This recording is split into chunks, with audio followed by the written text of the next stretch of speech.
نمرود مر گیا ابراہیم زندہ ہے، فرعون ڈوب گیا مگر جناب موسیٰ علیہ السلام زندہ ہے، یزید مٹ گیا مگر حسین زندہ ہے، ظلم مٹ گیا صبر زندہ ہے۔ یہ فیکٹ ہے کہ امریکہ مر جائے گا،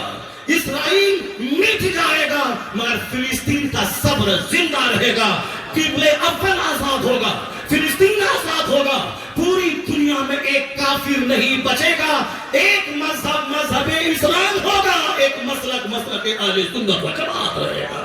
امام اعظم کے بارے میں تیرا کیا عقیدہ ہے؟ بہت سارے لوگ کہتے ہیں کہ غوث اعظم سے پہلے میرے سلسلے کا شیخ آیا ہے، اس لیے غوث اعظم سے بڑے میرا پیر ہے۔ پتہ ہے غوث اعظم ساری ولیوں کے سردار ہے، اور یہ کہتے ہیں کہ میرا پیر میرے خاندان کا ان سے پہلے آئے ہیں، اس لیے ان سے بڑے ہیں۔ غریب نواز کے ماننے والے کہتے ہیں غوث اعظم سے بڑے میرے غریب نواز ہیں، چونکہ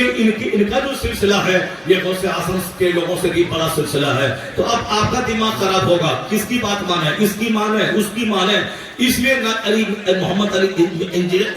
محمد علی مرزا کی مانے، نہ کسی طاہر القادری کی مانے، نہ کسی امیر اہل سنت کی مانے، نہ خود ساختہ امیر اہل سنت کی بات اگر مانے تو صرف اعلیٰ حضرت کی مانے، بات مانے مفتی اعظم ہند کی مانے، بات مانے قاضی الشریعہ کی مانے، اور آج کے دور میں بات مانے حضور محدث کبیر علامہ ضیاء المصطفیٰ کی مانے۔ میں کہنا چاہتا ہوں ایک نام ہے جس کے بولنے کے بعد دوسرا کوئی کوشچن رائز ہو ہی نہیں سکتا ہے، وہ نام ہے کیا؟ وہ نام ہے مسلک اعلیٰ حضرت۔ اگر کسی سے پوچھا کہ تو کس کا فالوور ہے، اگر وہ مسلک اعلیٰ حضرت کا نام لیتا ہے، اس کا مطلب ہے کہ عقیدہ توحید مضبوط ہے، عقیدہ رسالت مضبوط ہے، عقیدہ صحابہ مضبوط ہے، عقیدہ اہل بیت مضبوط ہے، عقیدہ ائمہ سلامت ہے، عقیدہ اولیاء صالحین سلامت ہے۔ تو ایک نام ہے رضا کا، جس میں خدا کا ادب، مصطفیٰ کا ادب، اہل بیت کا ادب، صحابہ کا ادب، ائمہ کا ادب، اولیاء کا ادب، سارا ادب شامل ہے، اسی کا مجموعہ مسلک اعلیٰ حضرت ہے۔ مسلک اعلیٰ حضرت کی رسی کو مضبوطی سے تھامے رکھیں، اسی مسلک پر مضبوطی سے عمل کریں، ایمان سلامت ہے تو کبھی مال کے لیے چہرہ میلا مت کریں۔ قرآن شریف میں آیا ہے کہ اگر یہ مال بہت بڑی چیز اگر ہوتی تو اللہ تعالیٰ کافروں کو ایک گھونٹ پانی تک نہیں دیتا، یہ حدیث پاک میں آیا ہے، اور قرآن شریف میں آیا ہے کہ اللہ تبارک و تعالی کافروں کو اتنی دولت دے دیتے اگر دولت کو دیکھ کر سارے لوگ کافر نہ ہو جاتے۔ وَلَوْلَا أَن يَكُونَ النَّاسُ أُمَّةً وَاحِدَةً لَجَعَلْنَا لِمَن يَكْفُرُ بِالرَّحْمَنِ لِبُيُوتِهِمْ سُقُفًا مِّن فِضَّةٍ وَمَعَارِجَ عَلَيْهَا يَظْهَرُونَ۔ اللہ کہتا ہے اگر سارے لوگوں کے کافر ہونے کا چانس نہیں ہوتا تو ہم اپنے منکروں کو اتنی دولت دیتے، ان کے مکان کی چھتیں چاندی کی بنا دیتے، ان کے مکان کی سیڑھیاں چاندی کی بنا دیتے۔ لا جعلنا لمن یکفر بالرحمن لبیوتہم سقفا من فضہ ومعارج علیہا یظہرون۔ پیسہ کے چلتے آپ کے بچے ایمان بیچ رہے ہیں، لڑکی کے چلتے آپ کے بیٹے ایمان سے بھاگ رہے ہیں، پیسہ اور جوانی کے جذبات میں بہہ کر آپ کی بیٹیاں کافروں کے ساتھ بھاگ رہی ہے۔ مکان، دکان، انجینئر، ڈاکٹر کے چرچا بعد میں ہوگا، سب سے بڑا فرما بردار، وفادار، خیر خواہ باپ وہ ہے جو کرائے کے گھر میں بچوں کو چھوڑ کے مگر ایمان کی دولت اس کو دے کے چلا گیا ہے۔ اس لیے انجینئر، ڈاکٹر، منسٹر اور پی ایم ایس پی کی بات بعد میں ہوگی، پہلے سب سے پہلے بچے کی گھٹی میں اسلام اور ایمان پلا دیں تاکہ کوئی لڑکی کا حسن اس کے ایمان کو چورا نہ پائے اور کوئی نوکری کا شوق اس کے ایمان کو لوٹنے نہ پائے۔ اسی لیے اللہ نے اس آیت میں کھول کے بتا دیا اگر سارے لوگوں کے کافر ہونے کا چانس نہیں ہوتا تو ہم اپنے دشمنوں کافروں کو اتنی دولت دے دیتے، ان کے مکان کی چھتیں چاندی کی بنا دیتے، ان کے مکان کی سیڑھیاں چاندی کی بنا دیتے، ان کے مکان کے دروازے اور فرنیچر وَلِبُيُوتِهِمْ أَبْوَابًا وَسُرُرًا عَلَيْهَا يَتَّكِئُونَ وَزُخْرُفًا۔ ان کے گھروں کے دروازے، ان کے گھروں کے فرنیچر ہم سب چاندی کی بنا دیتے۔ زخرف کا معنی گولڈ بھی ہوتا ہے، زخرف کا معنی ornament کا سجاوٹ بھی ہوتا ہے۔ اللہ کہتا سونے، چاندی اور آرائشوں سے سجا دیتے کافروں کا گھر، اور اگر ایسا کر دیتے تو سارے لوگ اس کو دیکھ کر کے کافر ہو جاتے۔ اس لیے میں نے نہیں کیا ایسا، اگر ایسا کر بھی دیتا تو آگے کا فرماتا اللہ وَإِن كُلُّ ذَلِكَ لَمَّا مَتَاعُ الْحَيَاةِ الدُّنْيَا۔